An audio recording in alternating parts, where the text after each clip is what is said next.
जगतसिंहपुर जिलार अनन्य अनुष्ठान कला अनुष्ठान सोनू घर स्टूडियो पक्षर नवकृष्ण चौधरी स्टाडियम ठारे ओडिया नववर्ष पालित हो जाइछि। कार्यक्रम द्वितीय संस्करण आ महा आडंबर सहित पालित हो जाइछि। एही कार्यक्रम रे अतिथि भाव जगतसिंहपुर विधायक अमरेन्द्र दास, जिलापाल जे सोनार, विशिष्ट कवि शुभ दास प्रमुख जोगदे ओडिया नववर्षर शुभकामना करने सहित ओडिया अस्मिता उपर आलोकपात करथिले।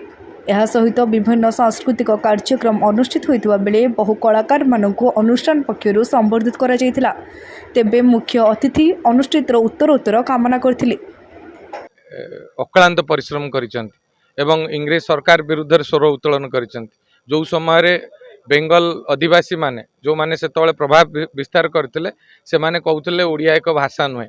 तेणु भाषा भित्तिक ओडिशा राज्य गठन आज आमे 90 वर्ष रे पहुंचीचु। उत्कल दिवस पालन करचु 1 तारिख रे।